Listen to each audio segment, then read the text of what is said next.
రంజిత్ తోఫిర్ గారి బాధ ఏంటంటే మధ్యలో ఇతను పరిశుద్ధాత్మను నమ్మడు, పరిశుద్ధాత్మ కార్యాలు నమ్మడు, యేసు దేవుడని నమ్మడు, ఇన్ని అభాండాలు నా మీద వేశాడు ఆయన. హైదరాబాదులో పాస్టర్స్ మీటింగ్ జరిగితే నా పక్కనే వచ్చి కూర్చున్నాడు ఈ పెద్ద మనిషి. ఆ రోజు అయ్యో నువ్వు యేసు ప్రభువుని నమ్మవు, నువ్వు పరిశుద్ధాత్మను నమ్మవు, పరిశుద్ధాత్మ కార్యాలు నమ్మవు, నీ పక్కన నేను కూర్చోనని వెళ్ళిపోవచ్చు కదా బాబు పెద్ద మనిషి. ఆ రోజేమో ఎలా ఉన్నారు బ్రదర్, బాగున్నారా, మీరంటే చాలా అభిమానం మాకు, అది ఇది అని ఆ రోజేమో ప్రేమగా మాట్లాడి, ఇప్పుడు ఈ డబల్ మైండెడ్ గేములు ఏంటంటే రంజిత్ తోఫిర్ గారు తప్పు సార్.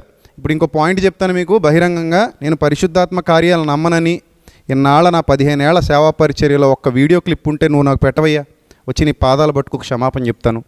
పరిశుద్ధాత్మ కార్యాలు కానీ పరిశుద్ధాత్మను కానీ నమ్మనని నేను ఇప్పుడని చెప్పానా? ఇంకా యేసు దేవుడు కాదు అని నేను అన్నానా? ఏమంటే అసలు పెద్దవాళ్ళు మిమ్మల్ని అనడానికి నోరు రావట్లేదు, కానీ అసలు ఆ మాట బుద్ధున్నోడు ఎవడో మాట్లాడండి రంజిత్ తోఫిర్ గారు. యేసు దేవుడు కాదని నేను చెప్పడం ఏంటంటే, యేసుక్రీస్తును నమ్మి అన్యజనుల్లో నుంచి రక్షణ పొంది ఆయన మీద ఆధారపడి ఆయనను ప్రేమించి ఎంతోమందితో డిబేట్లు చేసి పోరాడి నా యేసుక్రీస్తు గొప్పతనాన్ని ధైర్యంగా నిలబెట్టి ఇంతవరకు సేవా పరిచర్యలు ముందుకెళ్తుంటే, పరిశుద్ధాత్మను గురించి ప్రతి సందేశంలో మాట్లాడుతూ పరిశుద్ధాత్మ శక్తిని నమ్ముతాను నేను అని ధైర్యంగా చెప్తున్నప్పుడు, పరిశుద్ధాత్మ కార్యాలు జరిగిస్తాడని సంఘంలో బోధిస్తున్నప్పుడు ఎందుకండి ఇలాంటి లేనిపోని అభాండాలు నా మీద వేస్తారు? ఒక్క వీడియో ఆధారం పెట్టండి, మీరు మీ ఛానల్లో పెట్టుకోండి, నా వీడియోలు కట్ చేసి ఇప్పటికీ అన్నీ ఉన్నాయి, ఓపెన్గా ఉన్నాయి. యేసుక్రీస్తు దేవుడు కాదని నేను అన్నానా? అసలు బుద్ధుండాలి కదండి మీరు పెద్దోళ్ళు, అలా ఆ మాట అనొచ్చా మీకు? మీరు అసలు అనొచ్చా అసలు మీరు అని అడుగుతున్నాను నేను. అంటే ఇప్పుడు చాలామంది అనుకుంటారు పరిశుద్ధాత్మ కార్యాలు అంటే ఇవేనా అనుకుంటారు. పరిశుద్ధాత్మ కార్యాలు బైబిల్లో రాయబడ్డాయి, వాటికి నమూనా బైబిల్లో ఉంది. ఆ నమూనా ప్రకారం, ఆ అపోస్తలుల మాదిరి ప్రకారం మనం నమ్మాలి పరిశుద్ధాత్మ కార్యాన్ని, ఆ వరాన్ని. అంతే తప్ప ఎవరు పడితే వాళ్ళు చేసి చిల్లర పనులు, చీప్ ట్రిక్లు పరిశుద్ధాత్మ కార్యాలు అవి సాతాను పనులు అయ్యి. మీకు వెలుగుకి చీకటికి తేడా తెలియాలి, సాతాను కార్యాలకి పరిశుద్ధాత్మ కార్యాలకి తేడా తెలియాలి. మనం పరిశుద్ధాత్మ కార్యాలు నమ్మాలి, సాతాను కార్యాలు కాదు. మనం పరిశుద్ధాత్మ చేసేటువంటి అద్భుతాలు, సూచక్రియలు అవి ఎలా ఉంటాయో నమూనా చూసి సేమ్ అలాగే జరిగితే నమ్మాలి. అది మనం నమ్మేది, అది మన విశ్వాసం. అర్థమైందా? నేను క్రీస్తును ప్రేమించా, మీరు సత్యం చెప్పినా వింటాను, ఇంకొకళ్ళు సత్యం చెప్పినా వింటాను, ఎవరు సత్యం చెప్పినా వింటాను. మీరు తప్పు చేసినా ఖండిస్తాను, ఇంకోళ్ళు తప్పు చేసినా ఖండిస్తాను. అది మీరైనా సరే, సుందరరావు గారైనా సరే, ఇంకొకళ్ళైనా సరే, తప్పు చేస్తే ఖండించడమే తప్ప మీరు ఏం చేసినా మీకు వంత పాడతాననే టైప్ క్యారెక్టర్ కాదు నాది. అర్థమైందా? మంచిగా ఉంటే మిమ్మల్ని కూడా ప్రేమిస్తా.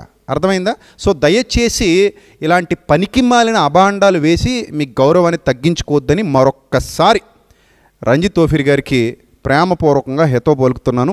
ఆ తర్వాత మీ ఇష్టం. నెక్స్ట్, నన్ను మాత్రమే కాకుండా ఇలాంటి ఆలోచన విధానం హెబ్రోన్ వాళ్ళకుంది, బ్రదరన్ వాళ్ళకుంది, చర్చ్ ఆఫ్ క్రైస్ట్ వాళ్ళకుంది, ఇంకా చాలా విశ్వాసాలు కలిగిన వాళ్ళకుంది అని చెప్పేసి వాళ్ళను కూడా మీరు విమర్శించారు. మనకు లేని కృపావరం ఒకరికి ఉండొచ్చు. వీళ్ళు ఎందుకు విమర్శిస్తారంటే ఈగో ప్రాబ్లం. ఇప్పుడు పేర్లు పెట్టి పిలవడము, నీ పేరు ఇది, నీకు ఈ రోగం ఉంది, దేవుడు స్వస్థపరుస్తున్నాడని చెప్పడం, అది అసాధారణమైన పని. మరి మనకు లేదు అది. కనుక నాకు లేనిదేదో వాడుకున్నదని ఒప్పుకోవడానికి ఈగో అడ్డం వస్తుంది ఇక్కడ కూడా. ఓకే, పరిశుద్ధాత్మను నమ్మని, అంగీకరించని, వరములను అంగీకరించని ఒక సెక్షన్ ఉంది క్రైస్తవ సమాజంలో. బ్రదరన్స్ కానీ, చర్చ్ ఆఫ్ క్రైస్ట్ వాళ్ళు కానీ, హెబ్రోన్ వారు కానీ, వీళ్ళందరూ, హెబ్రోన్ అంటే బ్రదర్ అనే ఒకప్పుడు, వీళ్ళందరూ అసలు పరిశుద్ధాత్మ వరములు, భాషలు ఏమి నమ్మరు. కనుక ఎవరైనా ఆ వరాలను ఎక్సర్సైజ్ చేస్తుంటే, వరాలను ఉపయోగించుకుంటుంటే ఇదంతా మోసము, బోటుకము అని వీళ్ళు దూషిస్తారు. ఇక్కడ పాయింట్ ఏంటంటే, ఏసన్న గారు ఖండించారండి ఇలాంటి గారడీల్ని. ఏసన్న గారు ఖండించారు, చనిపోయాడు మహానుభావుడు అని ఖండించాడు. అవునా కాదా? మీరు హోసన్నా మినిస్ట్రీస్లో ఉన్న వాళ్ళందరిని అడగండి, ఏసన్న గారు ఇలాంటి గారడీల్ని ఖండించారా లేదా అడగండి. రెండోది, ఆర్ఆర్కే మూర్తి గారు ఖండించారు లేదా అడగండి. ఇంకా చాలామంది గొప్ప గొప్ప దైవజనులు ఇలాంటి ప్రాస్పెరిటీ గాస్పెల్ చేస్తున్న వాళ్ళని ఖండించారు, విమర్శించారు, అది తప్పు అని చెప్పారు, ప్రజలను అలా దారి తప్పించి రక్షణ సువార్తల నుండి లోక సంబంధమైన ఆలోచనలోకి నడిపించొద్దని హెచ్చరించారు. సో వీళ్ళందరూ ఖండించారు. సో వీళ్ళందరినీ మీరు ఏంటంటే చర్చ్ ఆఫ్ క్రైస్ట్ వాళ్ళు వీళ్ళందరినీ మీరు విమర్శించవచ్చు. మళ్ళీ పైపెచ్చి ఏమని చెప్తున్నారు నీతి బోధలో? ఎవరిని విమర్శించరాదు, ఎవరిని ఖండించకూడదు, నీకెందుకు, మీ క్రైటీరియా ప్రకారం అమ్మతేజాన్ని నేను విమర్శిస్తున్నాను, అదే కదా మీ క్రైటీరియా.